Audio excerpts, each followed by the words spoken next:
తాకట్టులో ఉన్న బంగారాన్ని విడిపించి ఆ రోజున్న మార్కెట్ ధర కట్టి మిగిలిన డబ్బును మీకు అందిస్తుంది కొమ్మూరి గోల్డ్.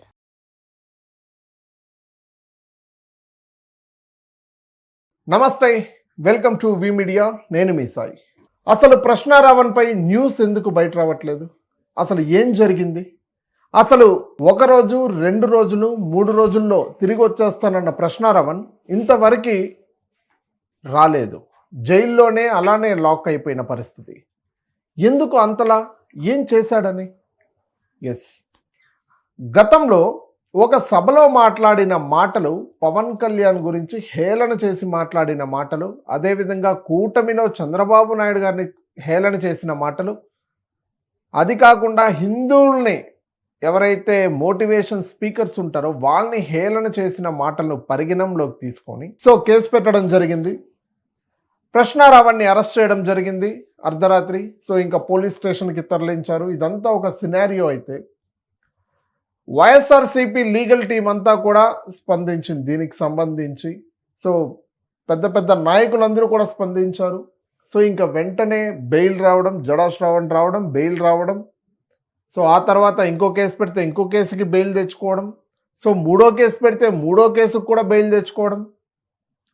ఇదంతా బాగానే ఉన్న సమయంలో ప్రశ్నారావణ్పై ఉపా చట్టం కేసు పెట్టి లోపలేశారు. కేసు ఎంత స్ట్రాంగ్గా ఉండాలంటే అంత స్ట్రాంగ్గా ఉండాలి. బెయిల్ కూడా దొరకకూడదని చెప్పి పోలీసులు ఆ కేసు నమోదు చేయడం జరిగింది. లోపలేశారు. ఇంతవరకు బయట రాని పరిస్థితి, ముఖం కూడా కనిపించలేని పరిస్థితి. ఇదిలా ఉండగా వీళ్ళకి సంబంధించి 2 ఫ్లాట్లలో ఫోన్లు, ల్యాప్టాప్లు, సిస్టమ్లు, డాక్యుమెంట్స్ అన్నీ కూడా పోలీసులు స్వాధీనం చేసుకోవడం జరిగింది. అందులో డిలీట్ అయిన ఫైల్స్ కూడా ఫోరెన్సిక్ ల్యాబ్కి పంపించి ఆ డీటెయిల్స్ అన్నీ కూడా రెట్రై చేసిన పరిస్థితి. అక్కడ ఎవరెవరి నుంచి డబ్బు వస్తూ ఉంది, ఎవరెవరు ఏమేం చేస్తున్నారు, ఎవరు చెప్తే ఇదంతా చేస్తున్నారు, ఎవరి అండర్లో నడుస్తూ ఉంది, ఎవరి కనుసైగలో నడుస్తూ ఉంది, ఇవన్నీ కూడా ఎంక్వైరీ చేశారు పోలీసులు. ఎవరైతే ఈ గమన ఇంద్రసేన ఉన్నారో ఆవిడ్ని కూడా విచారణకి పిలిచారు. 1 సారి, 2 సార్లు, 3 సార్లు విచారణకు హాజరైంది. ఇంకా ఉచ్చు బిగుస్తూ ఉంది. ఎటు కాలేని పరిస్థితిలో ఉచ్చు బిగుస్తూ ఉన్న సమయంలో ఆంధ్రప్రదేశ్ హైకోర్టుని ఆశ్రయించింది ఈ గమన ఇంద్రసేన. ఇలా పదే పదే పిలిచి అవమానిస్తూ ఉన్నారు, పదే పదే పిలిచి చీటికి మాటికి క్వశ్చన్లు అడుగుతున్నారనేసి ఇంకా హైకోర్టు నుంచి స్టే తెచ్చుకునింది. ఆ తర్వాత గమన ఇంద్రసేనకి రిలీఫ్ దొరికింది. కానీ ఈ ప్రశ్నారావణ్కి మాత్రం ఊరట దక్కని పరిస్థితి. ఉపా చట్టం కింద కేసు నమోదైతే బెయిల్ కాదు కదా, అసలు ఏమీ దొరకదు.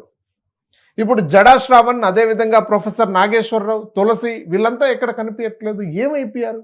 అంత సపోర్ట్ చేసిన ప్రశ్నారావణ్ బయట రాని సిచ్యువేషన్లో ఇప్పుడు వీళ్ళంతా కూడా స్ట్రక్ అయిన పరిస్థితి.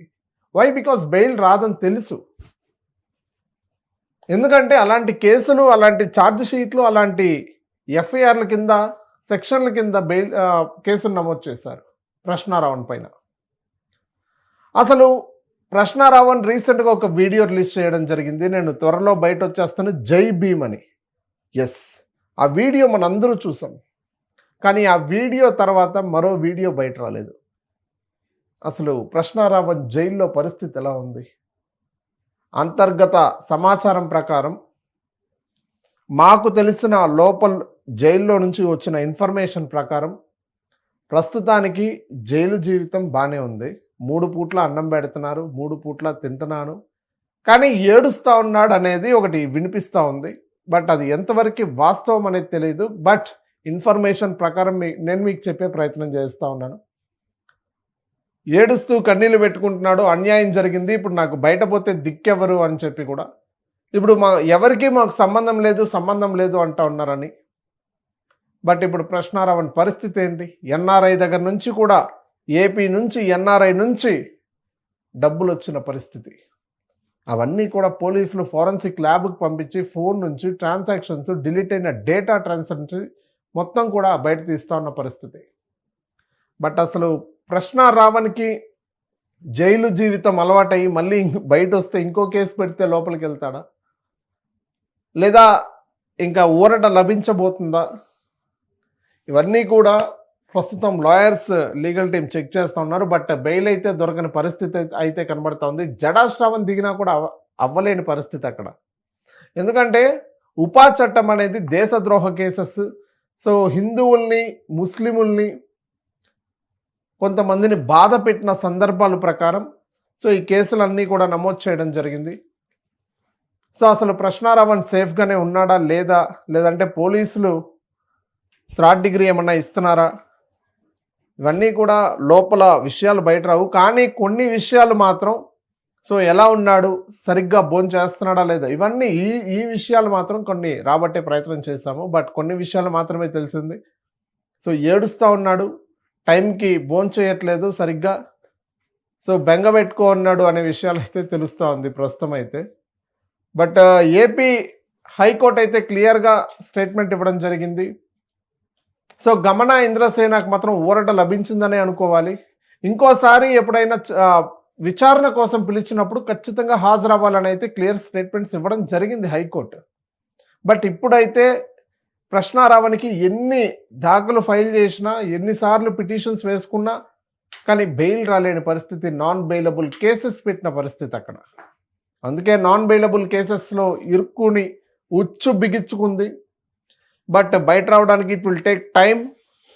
బట్ చూడాలి ఏం జరుగుతుంది అనేది.